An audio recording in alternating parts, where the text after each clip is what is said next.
You know what I don't actually recommend? What? Taking a nap at 9 p.m. Yeah, that sounds like a weird thing to do. Just go to bed instead.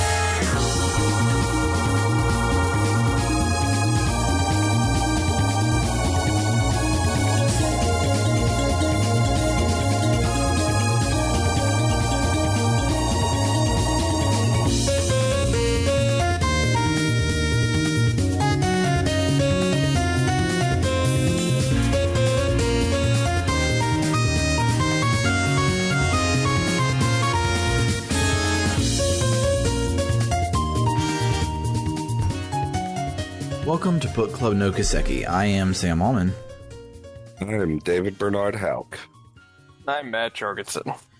And the segment of Falcom's Kiseki series that we'll be playing this week is Chapter 2 of Legend of Heroes Trails in the Sky, second chapter, which is entitled something.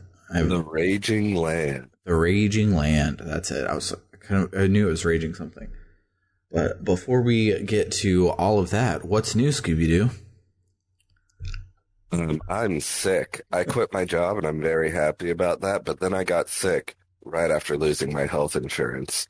Luckily, it's not bad enough that I need to go see a doctor or anything. It appears to not be COVID. That's good. Based on the at-home test I did. Yeah. I spread out some goat entrails and looked at some tea leaves and stuff, and all signs point to not COVID. That's good. Man, the price of goat entrails this time of year, am I right? Yeah, in Just Texas, it's outrageous. cheap. Oh, wow. Just gonna have to start importing it from Texas then. Also, side note, I found out why my background noise was so high. My PS3 was on. Goddamn airplane on my desk.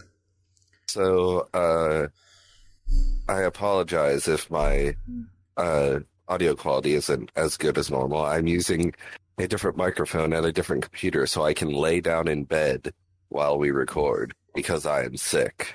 That's the dream. Yes. I might continue to do it this way. I think you should get like a faux bearskin rug and lay down like that. Have your laptop in the background, fake fireplace. Nude. I mean, that's up to you. Faux fur is itchy, so like... Yeah. What about you, Matt? What are you up to? How itchy is your faux fur? Only reasonably itchy, but it's because it's currently covered in real fur. All of the animals are shedding right now. It's awful. But it makes them more comfortable, so it's fine. Other than that, I did follow through on picking up Fuga Melodies of Steel. Hell yeah. For the Nintendo Switch Entertainment System. Are you? Oh, go ahead. Are you 50% more furry now? I mean, I don't know, man. I watch anime. I was already pretty furry.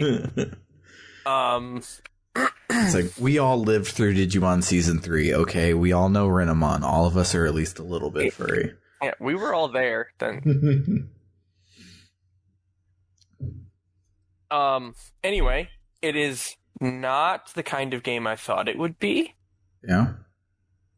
So it's an RPG, but it has, that's what it says on the tin. Mm-hmm. But it has almost a roguelike risk-reward system from chapter. So you have diverging routes, and you can be like, all right, I want to take the safer route. You'll get less stuff, but you won't spend as much stuff. Or you can take the more challenging one. And that's when you might like, oh, well, my tank got blowed up and I got set all the way back to the beginning. Or you know, this scrappy little kid from the city, he's not clicking in the party. Into the cannon with him. Fun. Yep. It like wildly alternates between like a very light-hearted game that has maybe some of the darkest possible shit I've seen in video games. Mm-hmm. And then back again. But it's really cool. It's got... I don't want to talk too much more about it because it would be a spoiler. But... How's the gameplay? Like, what do you do when you're doing the not story parts? So you have 3 tiers of combat. You've got like the upper turret of the tank. You have like what would be the front mounted guns, and then you have what would be sponson weapons, which are the ones just bolted to the side. And each of the kids that you recruit along the way specializes in one of those weapons and comes with their own unique set of abilities, which are like forefront static abilities and then passive abilities. And then on top of it, you have like relationship stuff. So like you make everybody better friends and then they do better stuff.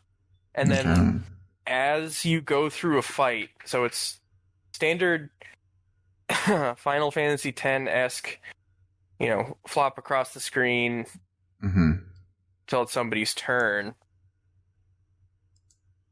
And then it's a rock, paper, scissors combat situation. But as you're doing it, you can swap people in and out.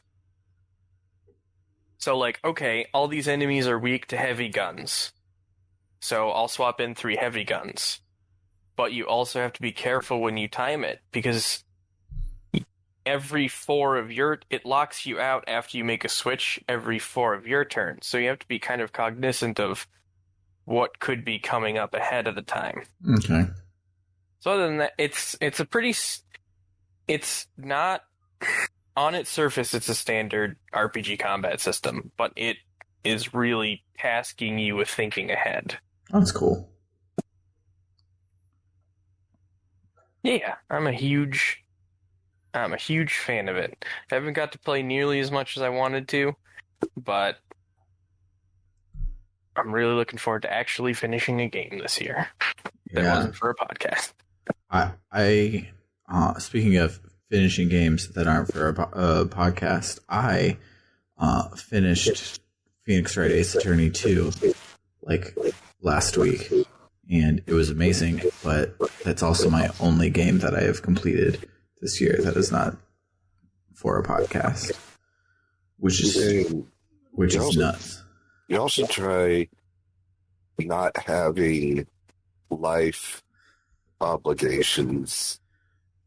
Yeah, it makes it a lot easier. Yeah, to play video games. I'm getting close on that one. I turned in the last wedding video stuff, and the person hasn't messaged me back like, oh, you accidentally fucked up on part ABCXYZ, so I'm probably done. I still only turned that in like on Monday, so shit could change, but I am probably able to play games now, so I will probably beat Ace Attorney 3 by the end of the year. But oh, go ahead. Oh, you can go ahead. I was about to segue into the next thing, so you had comments. Almost completed the Great Ace Attorney 1, and it's amazing. You gotta play Ace Attorney 3, then Ace Attorney 4, then Ace Attorney 5, then Ace Attorney 6, then Ace Attorney versus Layton, then you gotta play the Great Ace Attorney. Oh my god, I forgot Miles Edgeworth Investigations. Play those too. Yeah. But anyway, point is, you gotta get to where you can play the Great Ace Attorney. Yeah, I'm very, very excited for it. I watched a video essay on YouTube about how silly little side game Professor Layton versus Phoenix Wright completely altered the course of the series forever, and it was really interesting, and all it did was make me like want to just play a shitload of Ace Attorney. I'm just hoping to finish The World Ends With You Neo by I need to get that. I need to play The World Ends With You 1. You do. You really do. I know. Since you're sick and curl up laying down, you should get the first one for an R4. It is a great curl up book or curl up game because it's on the DS. Mm-hmm. But speaking of great curl up games that are on mobile platforms, I started playing Fantasian in earnest again because I was playing it a lot, and then I heard that it was only a part 1, and I didn't want to like be disappointed when I got to the to be continued. So I had petered off for a while. I hadn't actually gotten that far into it because I hadn't unlocked the main, like shtick of the game, but I have done that now, and it's super cool. So, are either of you very far in Fantasian? No, I played just a tiny bit. Okay.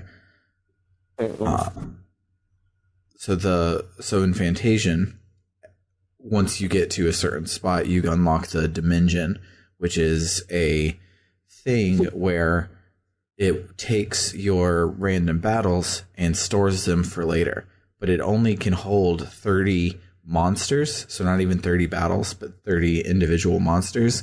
And so when that fills up, you then have to face them all. But it's not like Bravely Default, where the monsters keep coming and they don't stop coming and you just do 30 battles in a row. It's a huge unfair fight between you and the 30 monsters. But what's cool is the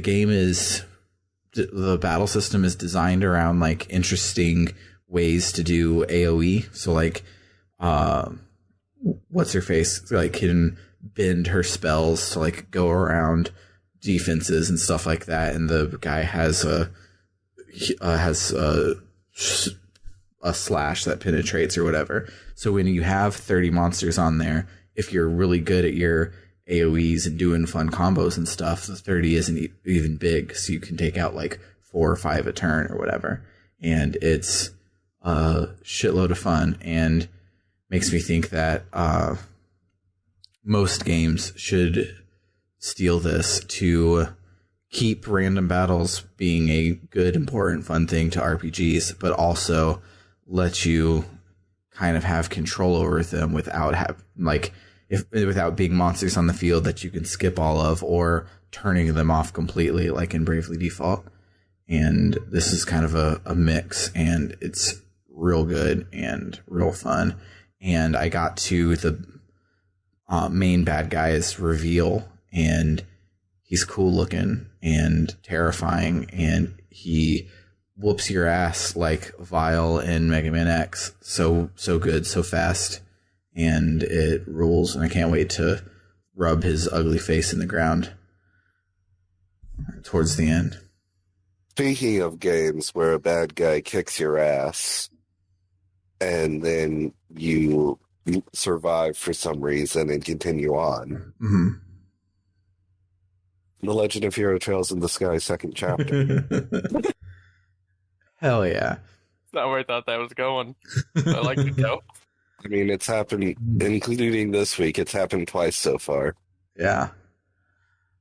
So let's listen to some music. I think we got like a third battle track this week. Sounded like it, at least. I don't know. If I already played the battle track, we'll do something else, and then we'll talk about the plot.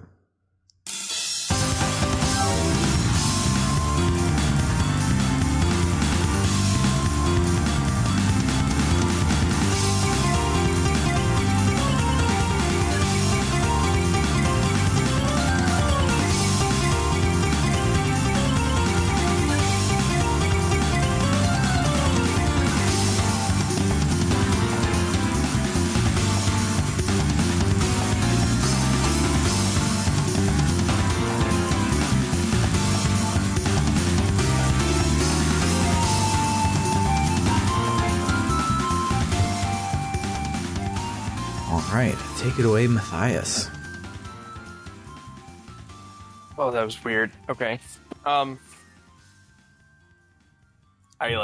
caught myself pausing to wait because I play online Magic with a guy named Matthias. All right, I won't talk, but now I will. All right, new chapter. We open discussing whether or not we're ready to leave. Wow, I just smash cut in there. All right. We aren't, because this is the Trails game, and there's always some Wisconsin goodbying to do. Oh, yeah. So we wander over to see Dorothy, but instead we see Niall, and we talk with him for 1 million years. Everyone dies, end of game. Or as long as it's catching up to the entire important part of last chapter. You can... So I read that scene. Also, you did skip over the part with Beau Blanc and Father Kevin. But since we're on the subject of Dorothy, I must have misunderstood, because I thought, like, oh, we should go see Dorothy, when they talk about how the kids aren't there, so we don't need to go talk to the kids, and then the kids show up later. I thought they also said that Dorothy wasn't there, so I did not talk to Niall whatsoever. No, they say to go talk to Dorothy, which you don't have to, but you go and Dorothy is asleep, so you talk to Niall instead. Okay. But which it's like a really silly conversation, because he's asking you as if he's doing reporter stuff. But then at the end, you're like, oh, I can't write an article about this because the army and the guild asked me not to. He just wants to know. Just a little gossip. He just wants to know. And then there is a pretty funny scene there at the end where, like, Dorothy's doing the very anime sleep talk to let you know that she's still alive and still there, but that's it. Cute. But yeah, do you have notes for the Beau Blanc thing? I absolutely don't have notes for the Blue Blanc thing. Okay, I played it 2 hours ago. So, okay.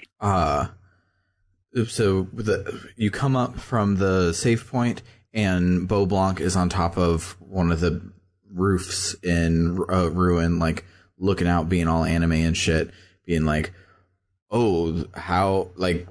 Crazy shit is going on, and things are getting so interesting. And then Lawrence shows up, who he was the guy from last time, the gray hair, red. He used to have a red goggles in the first game, and he's like, oh, like, how did it go? What are you up to? Blah blah blah blah. I'm evil. You're evil. We're on the same team, sort of thing.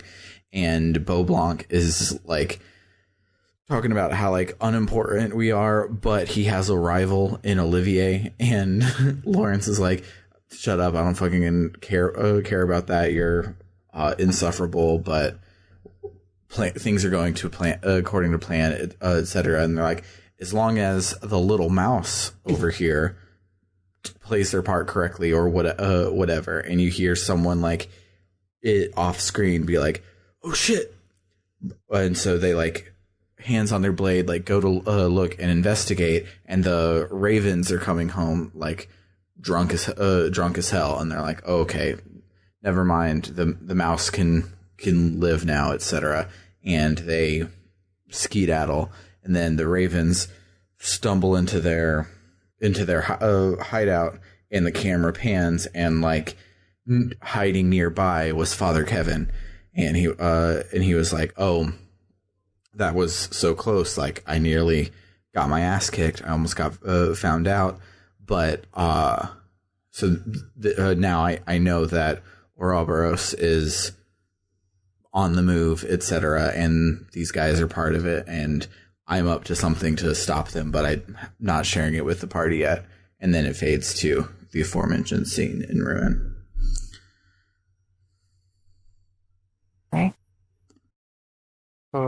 Nope, you're right.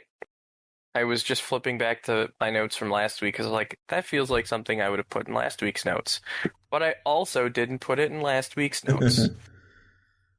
So thank you. Yeah. It felt like an important scene, but everyone was talking about things that they're not sharing with us yet. It was all just like, Lawrence is up to something, and so is Father Kevin, and we don't know what those somethings are yet. Everybody's scheming. Mm-hmm. So for me, anyway, we are interrupted. So when you go see, all right, I gotta get Niall? myself back on track. Yeah, after you finish talking with Niall, you get interrupted by Hirio. I would always read this guy's name as Hero, so that's how I'm gonna read it out. He comes around asking for help at Norman's election office, and we say yes because Estelle couldn't say no if it was written on the back of her hand. Norman is there with another person, and we walk in and casually discuss one of his campaigners being attacked. All of this is significantly less important, but I was taking notes as I was going. The long and the short of it is it's very much a Poirot episode where this guy Dells is done a violence in the back of his head, and they're blaming it on a guy named Cooper.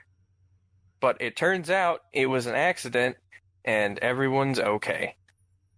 Yeah, I did none of that. That's crazy that it was that involved of a optional thing. It's a whole big side quest. Yeah. I did not realize it wasn't a side quest because I didn't realize going to talk to Dorothy was optional. So anyway, It was kind of fun, but it seemed like it may have been more important than it was going to be because it was tied in with one of the politicians for the election for mayor. Yeah. And it actually took a while, but so we wrapped that up. Nope. Skipping too far ahead. Okay, so we talked to some... in the midst of this, Niall actually gives us a hard time I thought you were leaving. I'm like, yeah, we were, Niall, shut up. But now we have a side quest instead. This week is definitely becoming a Kiseki game that they're famous for. Because we mentioned last week, like, oh, this chapter is obviously going to start with our tutor being too busy to continue and they have to leave because they obviously aren't going to do the entire game with different scenes depending on who you picked at the very beginning. And yet I still have Shara in my team and I still don't have Agate in my team. And we are in another chapter forward. This is where their famous density is. Like in the first game, most of the density was like NPCs would change dialogue, but as you're playing the game, it didn't feel any different for anyone. But already here in chapter 2, it's like, oh, well, my game is way different than y'all's because I have Shara, and there's this whole other like seamlessly woven in side quest that felt like a main quest that you could still technically skip and stuff. And that's cool. Yeah. I don't know how you would skip it other than just going straight to the port. Airship, Airship. Bernard, did you end up skipping it or did you do this side quest? I did this side quest. Okay. I'm very glad I was following a guide for it because it probably would have taken 5,000 hours to do it otherwise. Yup. Mm-hmm. It sure does take a long time if you're not following a guide. I mean, it took a dang while following a guide, so... Yeah, it is very much like somebody is a fan of them old school BBC crime shows, especially the silly, lighthearted ones. Mm. Because there is lots of talking and lots of like very of that era kind of. Well, you better answer my questions. Well, okay, this time I'll tell you what really happened. Oh wait, no, this third time I'll tell you what really happened. Yeah, I doubled my save last week before the side quest point of no return because I was planning on going back and doing all the side quests, and then this week I forgot that I hadn't played until like yesterday when I was getting ready for like, oh, I have to record tomorrow, like let me make sure everything's in order, and I hadn't even touched the game. So I don't know if I will still go back and play everything, but the fact that there's all this juicy side content is making me really want to go back. Yeah, it's in retrospect it is very good, but like from a note-taking perspective, it was very confusing. Yeah. Anyway, the long and the short of it is that we find out that it is Norman's son, Belden, while in the process of attempting to clean out his father's campaign office, accidentally bonks Dell, the victim, in the back of the head with the door. And he's too ashamed to admit it. So he runs away. This is one of the people that had witnessed the ghost before, that had been established as a fuck-up kid who brings shame to the family. Mm-hmm. Yeah, but like you actually get to see him. Like it's not intentional. It's not because he's a bad kid. Like he tries real damn hard, and I can give him props for that much at least. Mm-hmm. So, all right, at this juncture, my guide said that there was more quests you could do, which I didn't bother to. Yep, that's what my note says.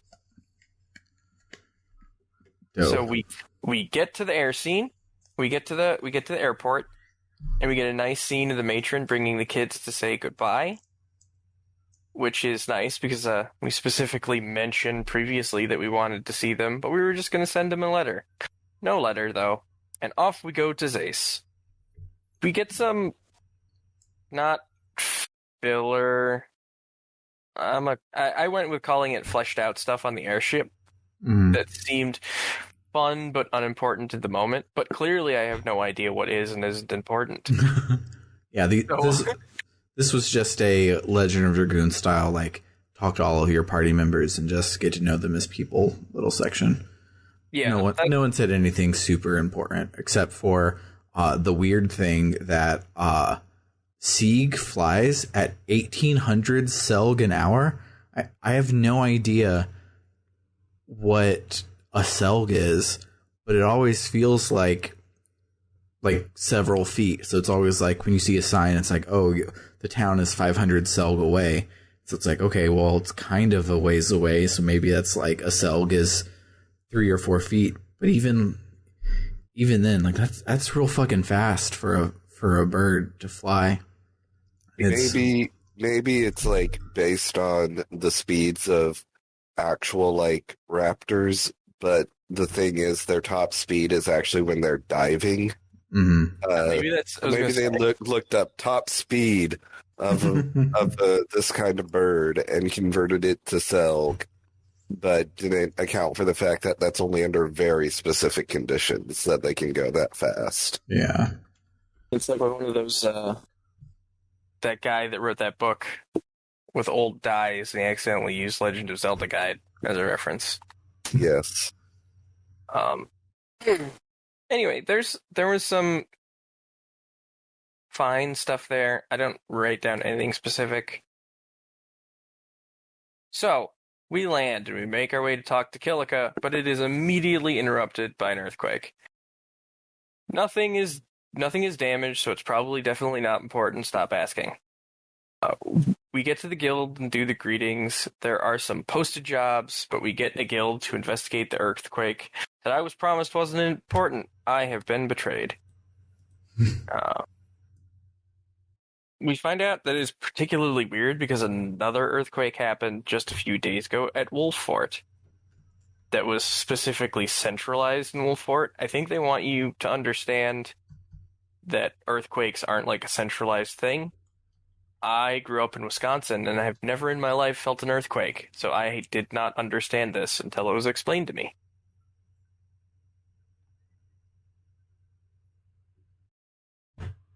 We head over to the workshop to see Russell and Tita, who are busy cleaning up from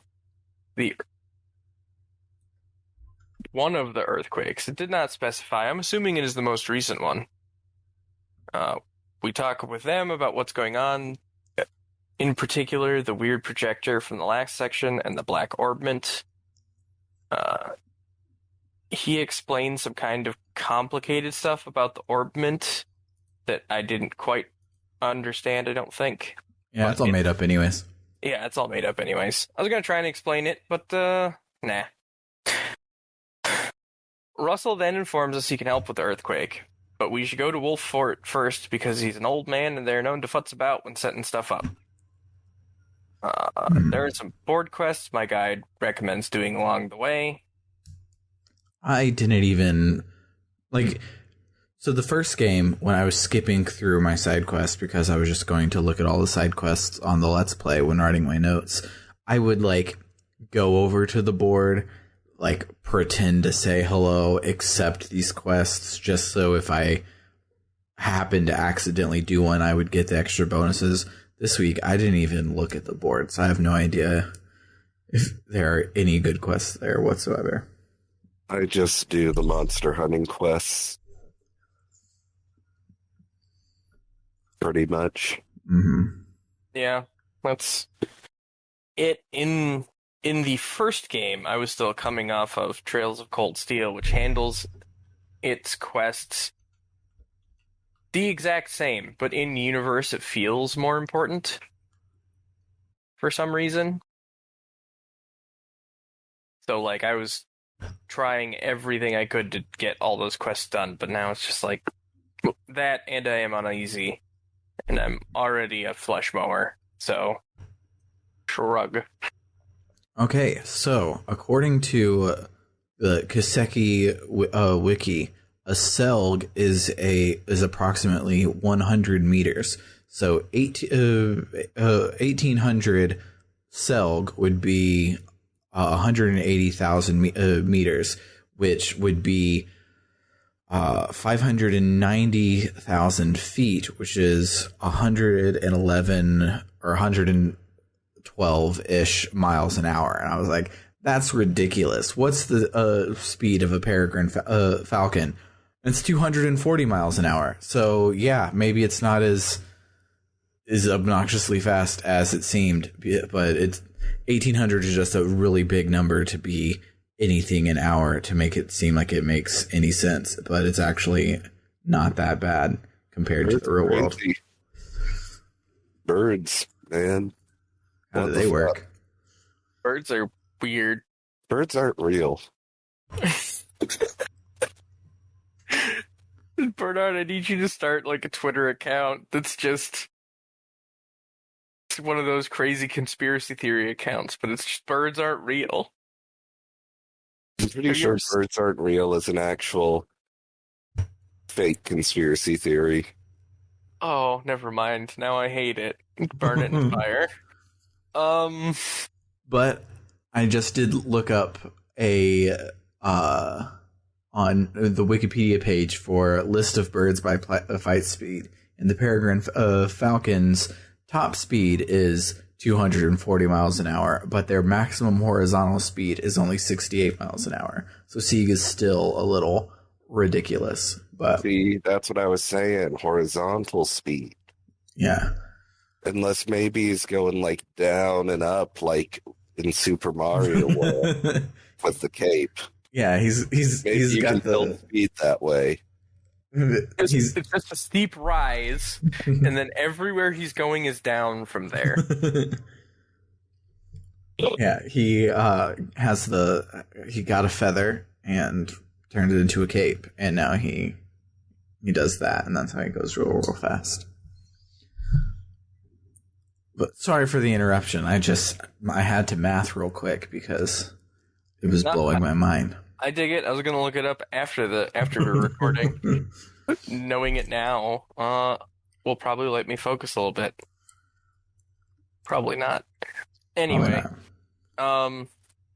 so through the process of doing some of these quests, because I have a difficult time differentiating sometimes what some of the board quests are and what the main quest is.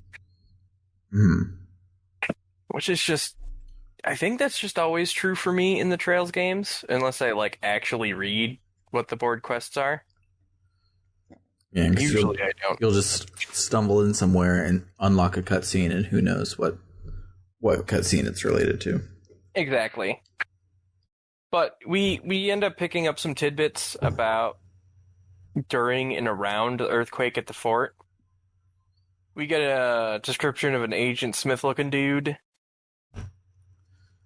And who ended up not looking at all Agent Smith like I was expecting. Right? I was immediately expecting okay, because sometimes they lift stuff from movies. This is kind of what that character looked like. I will get to that later because I was not expecting the love child of every Turk from Final Fantasy VII. That's exactly what I thought too. Autocorrect. Okay. We make the assumption that he is an Ouroboros agent. Autocorrect turned that into Borigarigmos agent. Borigarigmos. Which is a magic card. All right. So one thing I found amusing about this guy is that immediately he's described as wearing sunglasses, and Estelle's like, what the fuck are sunglasses? And I'm like, this world has telephones. How are sunglasses a new thing? But I just looked it up, and the patent for the first telephone was in 1876, and the first modern sunglasses were in 1899, so telephones predate sunglasses. Wild. Of course, there was eyewear intended for reducing sun exposure before that, but the first proper UV shielding glasses made with tinted lenses was as far as we know 1899. So yeah, sunglasses can reasonably be a new thing in this world. What wasn't the first motion picture tests in 1896? So we were beginning to shoot film before we thought maybe we should cover our eyes with some dark glass and not burn our eyeballs out. It just seems like sunglasses would be a super old thing that we would have cracked the code for before fucking film and this crazy complicated bullshit. Because I think tinted glass was being used for storing liquids and stuff before that, but I don't know. That Wikipedia says the first sunglasses manufactured with tinted lenses to block UV light, not just glare, was 1899. Okay, I was gonna say, because I know in the Civil War they used sharpshooters would use these cockamamie tinted. I'll share a picture. They're sunglasses, except there's holes. You can see kind of holes in the middle where you're supposed to look normally out of. But those wouldn't protect from UV. It would just be specifically glare. Oh, look at that. The picture I found was from the Texas State History Museum. Anyway. Weird. Oh, interesting. Science is weird. We are making really bad time today. We really are. I'm not complaining. I can be here all night. But yeah, we are. It's funny. We're doing good at like avoiding the game related tangents, but we're just replacing them with Civil War sniper wear tangents.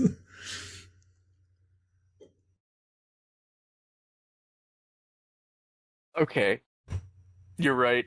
All right, focus in. Me. Anyway, after we do the fort and do some side questing, we head back to the workshop and get sent around to set up some devices. They are seismometers. I could not spell that word, so I wrote some devices what monitor earthquakes and such. Yeah. I want to say this is a first, but it felt like the first time where we actually got control over who's in our party. It's the first time in the series, besides the final boss fight or the final dungeon of last game, and it's real cool. So I was like, "Whoa! I get to tell Olivia to fuck off." Awesome. Yeah, I did too, because getting that clutch party heal with Chloe is too good, and because functionally, even though Olivier is the best caster in the game, he's functionally the same as Tita with the ranged weapon and everything. So it felt like the smart move. All three of us booted Olivier. Yeah. Fuck that guy. Rip. Anyway, my guide said there were some additional side quests here to do. I did one of them and then immediately stopped because it was my least favorite anime cliche of like visiting the hot springs and somebody's peeping over it. Oh, this is. They did that last game. Why did they have to do it again? Exactly. Like, I didn't like it the first time. I will give them this. There is a little funny jab about Agate and his headband. Because he doesn't take it off right away when he goes into the hot springs, and they're like, "Do you ever take it off?" He's like, "Yes, I take it off sometimes." So, you mentioning Agate just now made me realize. So, last week we dealt with Agate's gang, and this week we dealt with his surrogate daughter. Like this week, it's like, what does Shara get? Like, will Shara stay in my party, and next week we do something cool and important about her? But it like all of these scenes where it feels like it would be important to have Agate. I don't have him, and it's weird. And Turkenstein is like his senpai, like literally. Who? No, that's Zane's senpai, not Agate's. Oh, right, that's right. I get them confused because I'm tired and old. Yeah, there was a lot of stuff with Agate and Tito this week, so yeah, I haven't thought of that, but yeah, I got a cute scene with them when because getting back on track, actually, instead of just being a tangent, one of the seismometers we place, when you do it in the tunnel, Agate and Annalise show up, and so Tita has a thing like, "Oh my god, I didn't know Agate could even have a girlfriend," and it's like a cute little scene there.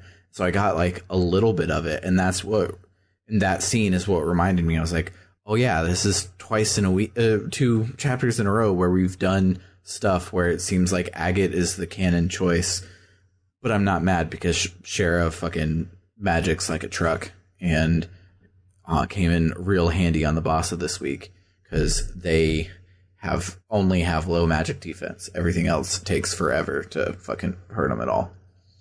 I hope that they explained that Annalise is not Agate's girlfriend. Oh yeah, She is Estelle's girlfriend. Do they still have like She the is kind of my girlfriend in real life. we got like a kind of creepy scene with Annalise where like she's just immediately invading a small child's personal space. Yeah, I didn't get any of that. And it's a little weird. It is unsettling. Yeah, I didn't get that. She just shows up with Agate and is like, "Oh my God, she's so cute," yada yada yada, and he's just like, "Oh hey, what's up?" And then as they leave to go about their merry way, at the end of the scene, he just like, "Wow, I didn't know he had a girlfriend," blah blah blah blah blah, stuff like that. So there was no soiling of Annalise's name. I mean, that's one of the next parts coming up, so we can just. That's one of the placements. The other one is just out in the field. There's a fight attached to it. That's it. Yeah, so sheep. One thing that's kind of cool about this part is last game, none of us did it, but the Let's Play did, is you can go to Wolf Fort and the Stone Circle, but they're not important and no one comments on them, and there's not even like side quests there. Technically, one of the books of Carnelia is there if you go all the way back out to Wolf Fort before you leave Zeiss at the beginning of whatever the chapter after that is. But like other than that, they're just unused locations that are just there because the world is fully realized, and we go to both of them this week, and that I thought it was really cool. The other one, and arguably the most important one, is by the fort, where we find out that that's where Papa Cassius is. Yeah, different fort. This is Zeiston Fortress, not Wolf Fort. Yes, Zeiston.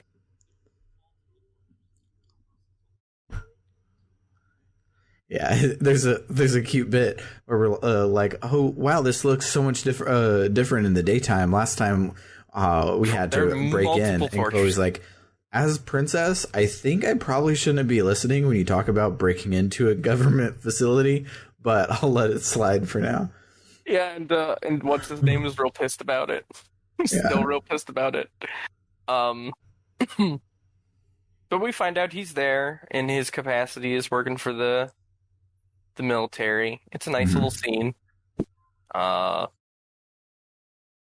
this point, I did a side quest. No, I just went up a dungeon and discovered petrification. Oh, it's nasty. And I hated that.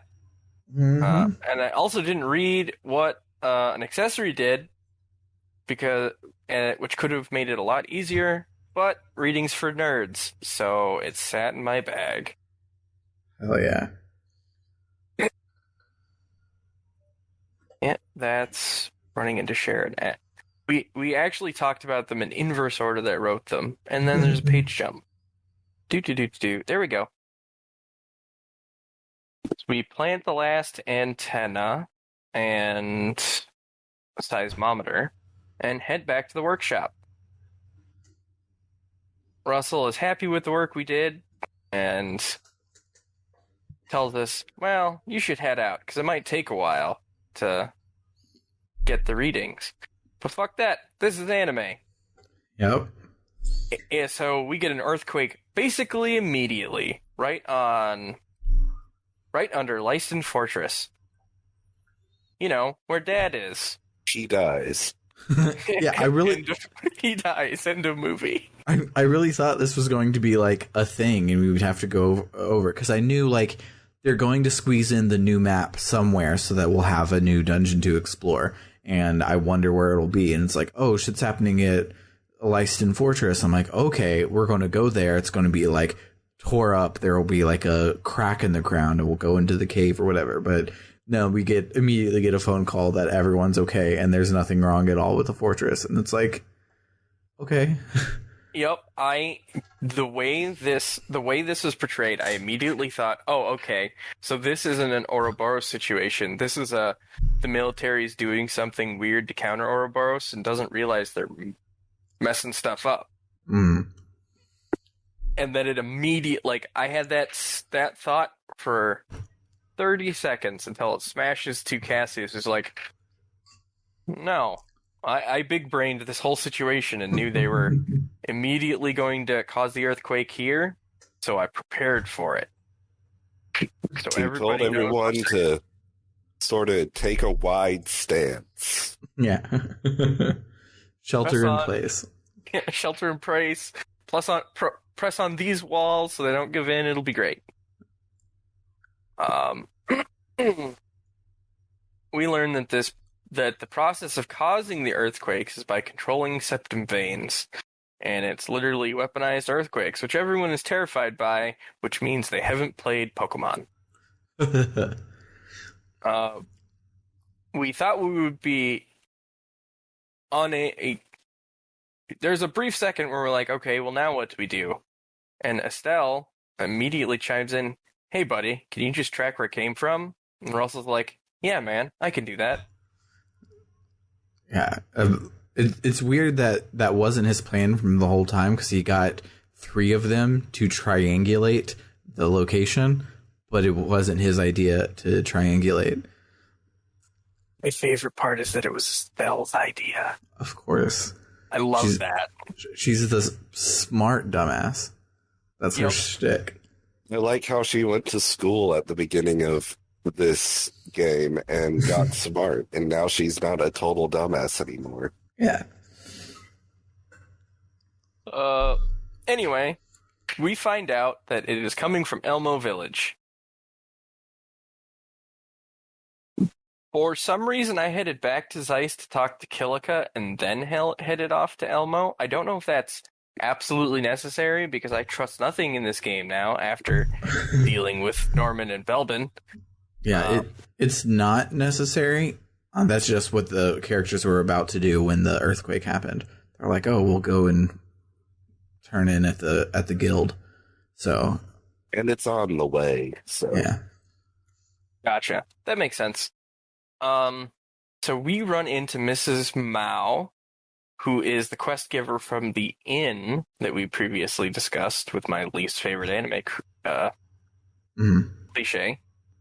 And she, we do the talking, do some walking. She shows us a boiling over hot spring. Mm. That sure is weird and probably related to our earthquake situation. Yeah, because hot springs are hot, but not usually boiling. It's a little too hot. Kind of suspicious. So we head to a water dungeon that is also a fire dungeon, which I got a pretty good kick out of, actually. I was very tired, and I laughed for a solid 5 minutes about it. So I did not engage with the mechanics here, because you're like the stuff, there's like geysers everywhere that will go off, and you have to like wait for the pattern and walk through. But the amount of hurt that they do per second is not super big, so I just ran for it. And right before the final boss of the area, there's a hot spring that's not too hot, and you can get inside of it, and it heals your HP, your MP, and your CP, which is nuts. Yeah, and I was like, what the fuck? This is good water. It is rad as hell. Yeah, so I just beelined it through and did not even try and do anything with mechanics. I spent so much effort being a pro gamer and not hitting anything. I'm pissed off now. Yeah, I was doing like 1 HP per tick. I was worried it was going to be like instant game over. I was in the middle because I was sure kind of trying, but I am historically bad at these sorts of things. So, meh. I was just thinking about how miserable going through that dungeon would be. Like in the real world? Yeah. Yeah. It's already like the air is boiling hot, and then there's boiling hot water just flinging around at you everywhere. Yeah. I feel like it would be like going to an indoor water park during the summer. Like, you can feel the humid inside, right?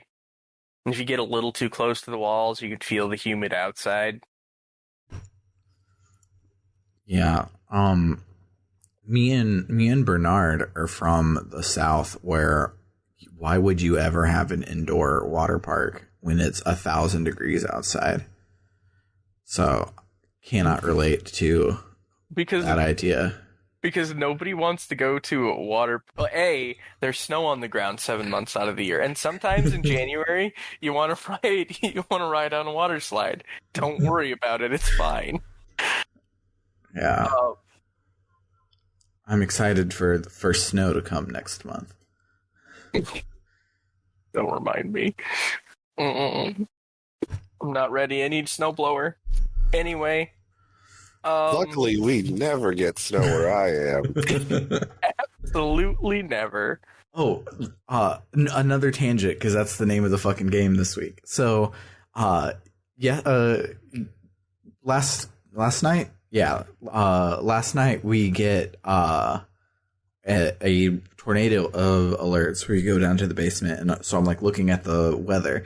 Not only did we have a tornado alert, Wisconsin was on a heat advisory because we had the scorchingly hot temperatures of 86 degrees Fahrenheit. AKA the, wow, it's actually not that hot today. Do you guys want to hang out outside because it feels nice? Weather was scorchingly hot, heat advisory. Everybody stay inside. And weather, let me tell you why. There are a huge number of elderly and like 50 plus people whose only source of air conditioning is ceiling fans. Yeah. And they don't turn them on because they're expensive. Yeah. So the government has to tell people, please turn on your air conditioning and ceiling fans. We don't want to have to haul you out of your house in 3 weeks. Yeah. So me and Summer are like beginning to start shopping for a house because we're hoping to buy one when our lease is up next August.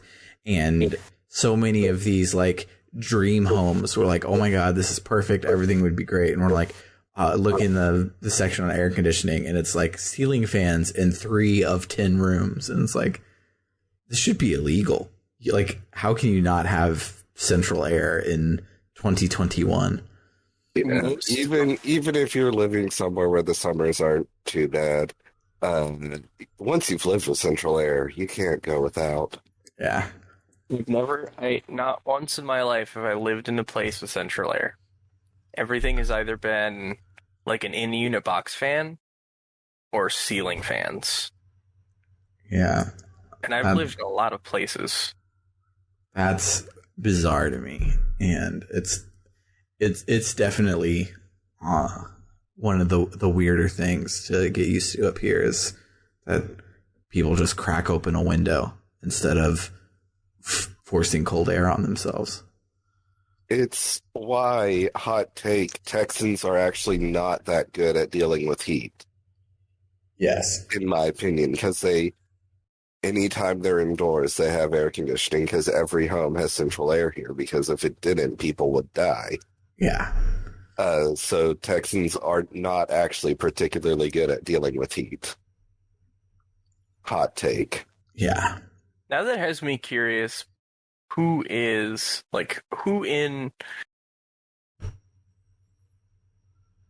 this country are best at dealing with heat? Which is the weirdest question I've asked myself in the last hour. I feel like the Arizonas and the New Mexicos and the Nevadas of the world were probably okay at it. But they also probably have AC everywhere. But it feels like like Texas hides from the heat, and I feel like I see in media, because media is real. I see people who live out in the desert like being more one with the fact that it's 100 degrees outside. I'm gonna put my money on like Colorado.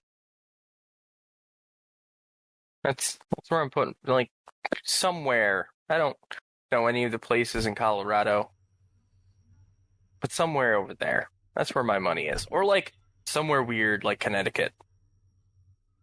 Or, like, there's water off the ocean. It's fine. Yeah. Who knows? Who Anywho. knows? Anywho, this is where we run into, at the end of this dungeon, is where we run into this horrifying amalgamation of the Turks from Final Fantasy VII. His name is Walter the Direwolf, and boy howdy, do I feel bad for Walter. I like how they gave Zid and Kilika names that sound vaguely exotic and non-European because they're from the eastern country of Calvard. And then we have Walter, who was apparently their classmate. He's just Walter, somebody's weird uncle who works at the gas station down the road. That reminds me, speaking of Calvard, did y'all get more talk about Crossbell this week? No, was there news? Yeah, so new Crossbell. I don't remember if it was when we first get there or towards the end, but it's when they're talking about how, like, really only Liberal uses airships.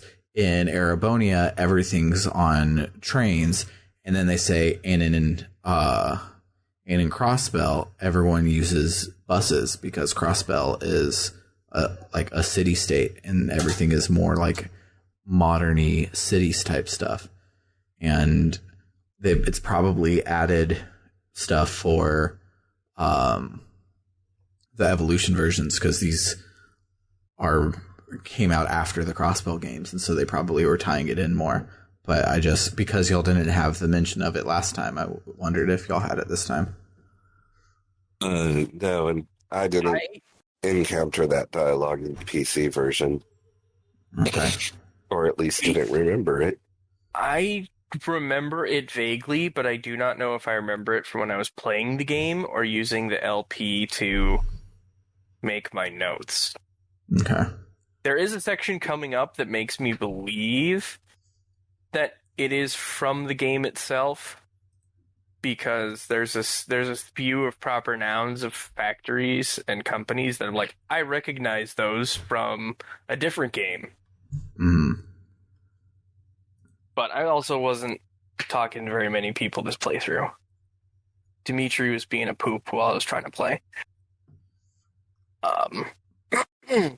Anyway, poor Walter is the cause of said localized earthquakes because he has a magic stick what could mess with septum veins, and if you plug a gospel into it, then it can cause said earthquake.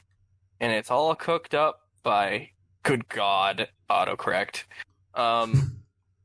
the upper brass of the Ouroboros faction, which was auto-corrected to Aurora Borealis. Why wasn't it the same? Come on, autocorrect. Gotta love it. We find out that Walter wanted us to come do some fighting down under the ground, so he made it easy for us to find him. Weird flex, but okay. The boss fight here is these giant worms, which is the first time since starting easy I struggled with. I did not keep up with the guide because I thought I didn't need it, but each time you attack one of the worms, it does a pretty decent AoE attack. But if you AoE the worms, they will all do it. And it doesn't matter how much stronger you are than said worms, they'll wipe your party right out. Yeah, it was rough. It's a tough battle. You gotta take out the worms one by one, but there's a lot of them. And also one of your party members has an area attack as her basic attack, which might be a problem sometimes. Yeah. I died on it after doing pretty okay. So then I let it restart me with it being easier, and it still nearly got me. My notes say I died 3 times to it. The first time because I was not understanding that it was me triggering the AoE attacks. The second time just failing. And the third time I hit the rhythm and was fine. So we beat them. He taunts us because we aren't nearly as good as he was told we were. And then he laser fists us all in the gut simultaneously. Which is pretty cool. It actually was pretty cool. It looked like, it very much so reminded me of the Dragon Ball Z Legend of Goku game for the Game Boy Advance, where you just throw the Kai bolts. Mm-hmm. It's very much a similar sprite, and I like that because I like that game. Yeah, he beats the shit out of us. Yep, like immediately. And he's mad about that too because he thought we would be stronger, which is fine until he starts talking about hunting for Joshua. Estelle stands up like she's going to throw down, but Olivier and Zane show up. Obviously, Zane and Walter know each other because there's only 40 people on this whole continent. Mm-hmm. They throw some punches and Walter runs away. Yeah, there's only 40 people on this continent, and 38 of them join your party in Tales of Cold Steel 4. Yep. Well, 2 of them aren't born yet. Anyway, we thank Zane and ask about Walter, and he gets all cryptic on us, so we head back to the guild where we can be slightly less cryptic. Apparently Kilika also thought it might be Walter, and saw fit either warn us or Zane. And it's at this point that I'm wondering if maybe Kilika might be not great at the dissemination of information part of the whole guild doing job, but that's okay. She's cool. We get the rundown about Zane, Kilika, and Walter, that they were students together, and Zane and Kilika both surmise that Walter is the master of the Tato style that both Zane and Kilika use, which is actually some scary shit because Zane hits like a house of houses. Mm-hmm. Also, Tato is a British potato chip brand, and it's also the publisher of Lufia 1 and 2. Well, you should look up the Tato mascot. It's a horrifying potato monster. After we are scared by how much stronger Walter is than Zane. More important than Lufia, Taito did make a little game called Space Invaders. Yeah, there's that. Excuse me. I kind of think that's more of a touchstone than Lufia. It's true. Anyway, go on. I'm sorry. I was just looking up. I was like, I'm pretty sure Taito's made something more culturally significant than Lufia. Yeah. So I just had to confirm that, yes, it was Space Invaders. Anyway. Sorry. So in the cleanup process of dealing with the messed up stuff that Walter did to the water fire dungeon, they say some proper nouns over at the factory for companies that make me happy for spoiler reasons. Mm-hmm. And then they basically say the equivalent of the Zeiss Central Factory for each of the relevant places. Yep. That we'll go to. And one of them in particular is, well, I'll get to it later. We then find out there is a request for aid from the capital. So that's where we're heading next. They asked for us by name. Yeah, we're all fancy pants. People know who we are. Uh, our party gets bigger permanently since Tita and Zane decide to sign up. There's a really nice scene where Agate's like trying to be delicate about telling Tita maybe it's not a good idea. And then everyone's like, "Ha ha, you're being nice to the kid," and he's like, "Meh, I don't know how to process feelings." Yeah, I didn't get any of that. She asked if she could come, and Estelle was like, I don't know, is it going to be safe? And then we're like, well, Ouroboros is trying to kill everyone, so is anywhere safe? And she's like, well, I guess that means she would be safest with us because we can protect her from Ouroboros. So really, we're doing you a favor if you come and join us. And it was really cute. Yeah, that's Agate and company go through basically the same line of logic. Although I still feel like Professor Russell is a little quick to agree to this. I kind of feel like maybe he's not a great guardian. I'm starting to be convinced that like parenting is not a profession that has been mastered in this world. You know, there's no books on it yet. Not really. Everyone's just picking the middle option every time. Yeah. And the best parent that we have, Cassius, still is never home for his kiddos. Yeah, So. Cassius is like the middling dad for everybody, which kind of nails it, but also like, yeah. We do have Zin, who is a daddy. Yeah. Who needs dads when you have a daddy?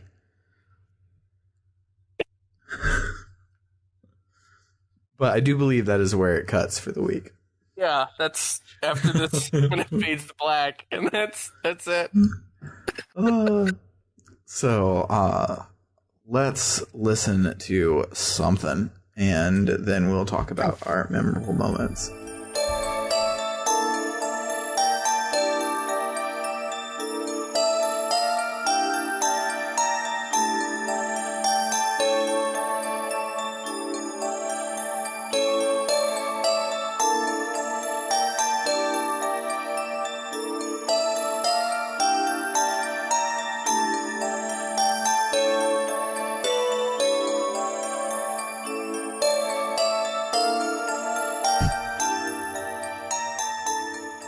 Alright, so I only took one screenshot this week, and it was the, I don't know if you guys got cool new art for everyone for your party selection screen, but I did, and it made me really happy. Mm-hmm. It's like everyone, it's their like chibi field sprite models, but they're all like doing something cool and different for their poses, and I thought it was great because it's also way bigger than it normally is, so you got to see like a lot more detail on those models, which I really liked. Yeah, I liked that. But yeah, it's pretty great. Other than that, I enjoyed all of it because I played all of it just now. So what do you guys got? I don't really like the structure of this installment so far. Yeah.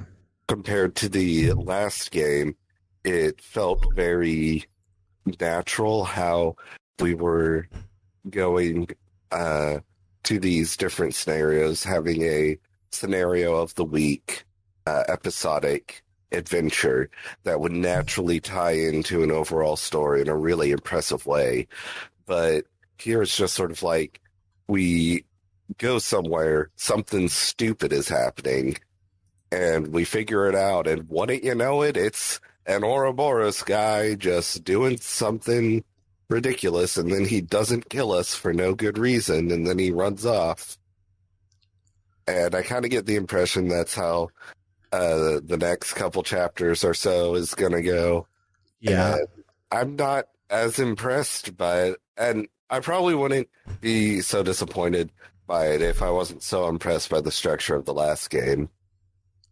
Yeah. I I feel things will probably shake up because there are only 5 cities and there are 9 chapters to this game. So we can't, like, this structure will run out in 2 more chapters and we have a bunch more to go. So I'm hoping that it changes up and still is super great and everything, but we'll have to see how it shakes down. I felt the same way where I was like I could feel the cadence of this chapter as it was happening because I did last week's chapter. Like last week, you literally investigated 3 places, and when you did all of those, the plot lets you continue to go and find the new dungeon and face the Ouroboros guy at the end. And that's exactly what we did this week. And who knows, maybe maybe this is them establishing a pattern, and next week they'll break the pattern and it'll be better. But it's maybe next week we'll go investigate something stupid and it turns out it's completely unrelated to Ouroboros and they do some fucked up shit while we're not looking. Yeah, that would be and it's bad. Yeah. That's what I was expecting this week to be. I think the core of the thing I'm struggling with this particular installment is it feels like half victory lap, but half real game. Mm-hmm. Yeah, I'm sure other JRPGs do it, but the one I'm predominantly thinking of is Dragon Quest. Yeah. There's like story bits at the end of the game where you go back to all the cities and you see all the people you help and all that.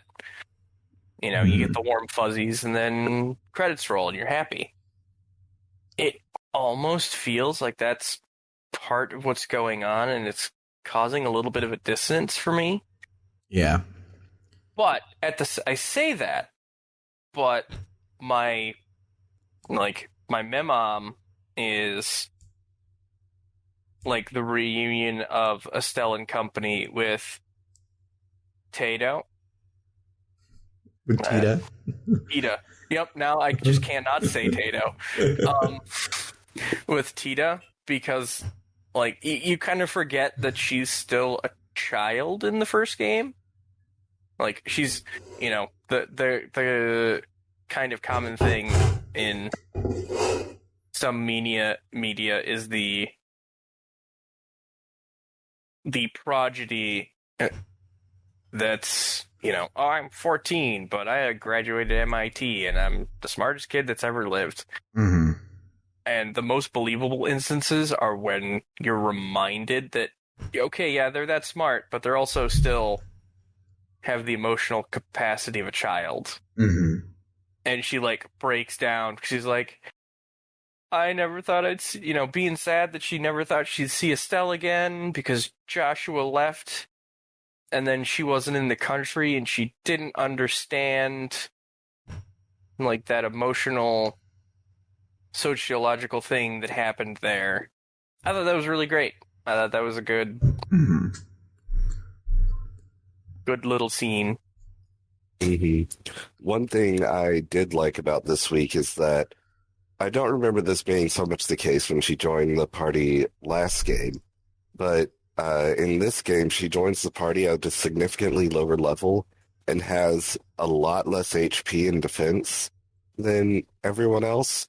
So, for a while at least, it does sort of feel like you're having to take care of her. Mm-hmm.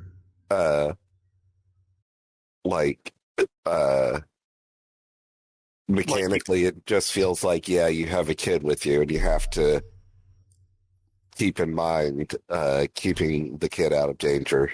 Mm-hmm.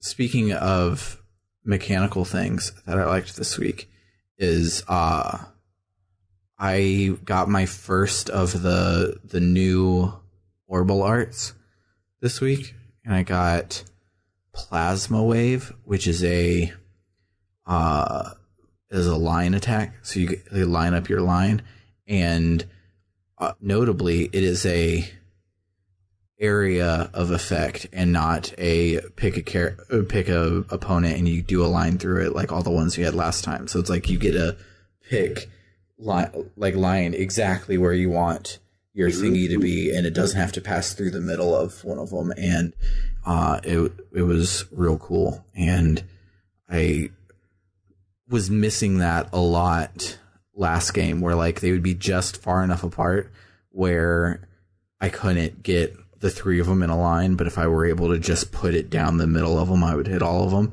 And now I get to do stuff like that, which is pretty cool. Yeah, the old line attacks are like barely functional as hitting multiple enemies because they're very narrow. I that is definitely from something from this game that I like better than the first game. Like you can kind of see that they're starting to experiment a little bit with the combat system and some of the arts in a way that the first game just kind of, it felt like it didn't get to that point. Yeah. Like you know, there were a couple of interesting fights, but you would go through long stretches of just not having to think about combat. It's like, okay, I'm just going to hit him as hard as I can and move on. And I think, depending on how the third game and the Crossbell games feel, this probably is where that starts. Because having played Cold Steel. Cold Steel. I was going to try and say the fancy version. But having played Cold Steel, that's where several instances of combat already start. You know, where you actually have to, okay, these guys are way faster than me and I'm just going to lose via attrition. I need to slow them down and speed me up before I can actually... And that's rudimentary, sure, but that's the first game in a trilogy.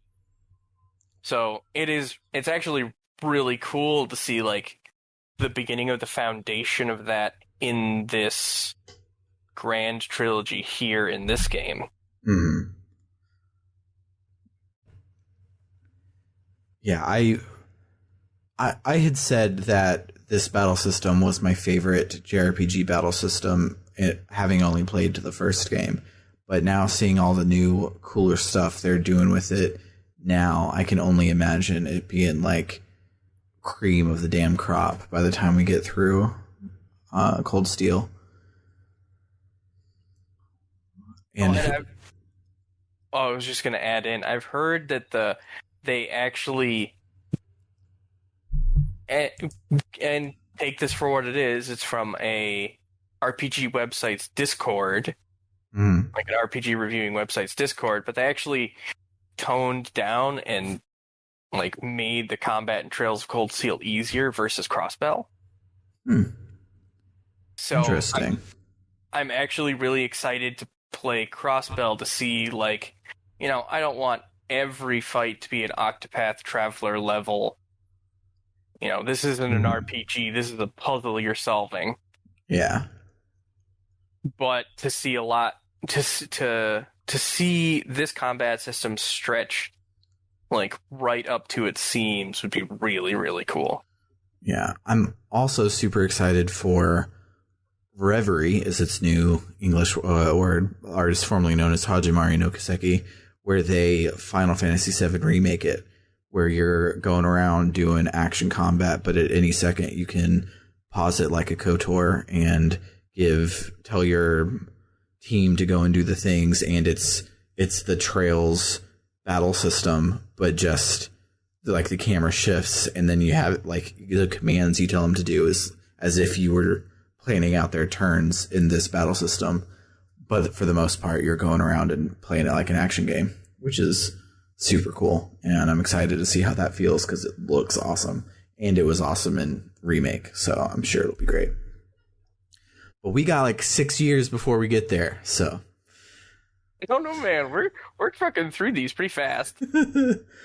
Yeah, my when I calculated it out to do all of the episodes to see if we would get the English releases of Crossbell, if we did Cold Steel first, those would have us at like the beginning of 2023 when we get to Crossbell. So we got some time. Excited for it. Any other memorable moments before we end up on another tangent and talk for another 3 hours? A lot of my memorable moments were actually highlighted through you guys contributing through the notes, so I'm good. All right.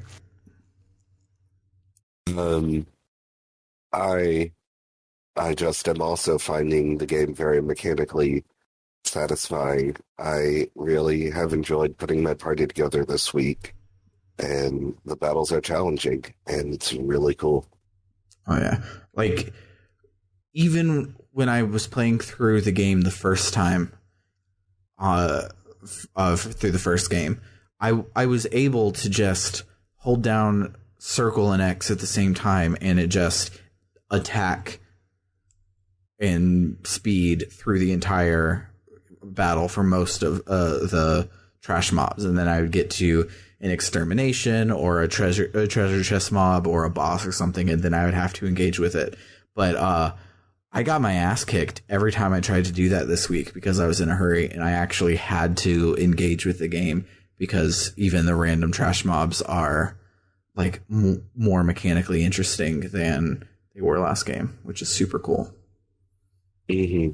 Because they are more mechanically interesting, but they are not Radiant Historia where you have to do a whole, like you don't have to do the entire mechanics.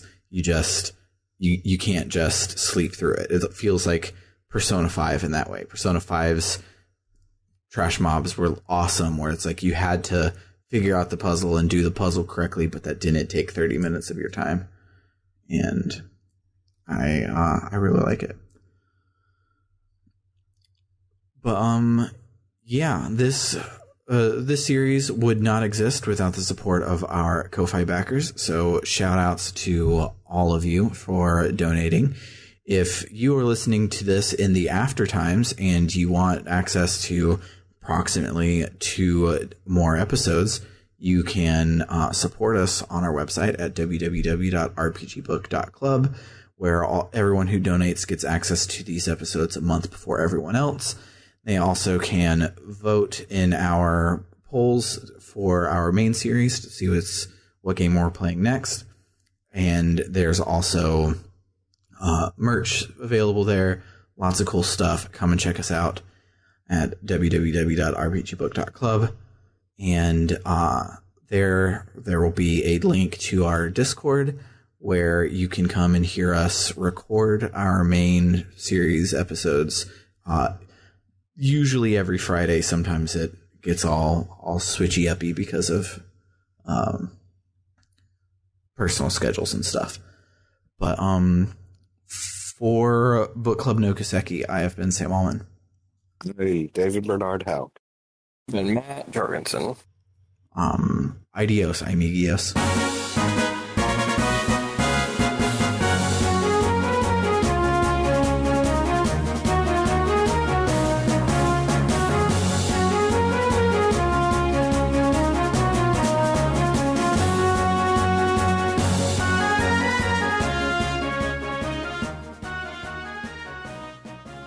It was a hell show. Yeah, Kai's a little bald bitch, and he can get got for all I care. They canceled him. Good, he got. What was wrong with Caillou? He's a bad kid. Yeah, he's a bad kid. He's an asshole, and he has no remorse for any of his actions. He's really spoiled and shitty, and there's never a moral to the story. Because I thought the art was weird. The art is weird. Yeah, like Daniel Tiger may be an asshole to his friends, but the point of the episode will be it's not okay to be an asshole to your friends, and here's how to be better. Caillou will be an asshole to his friends. And that's the episode. He's a shitty kid. Well, fuck that. Yeah.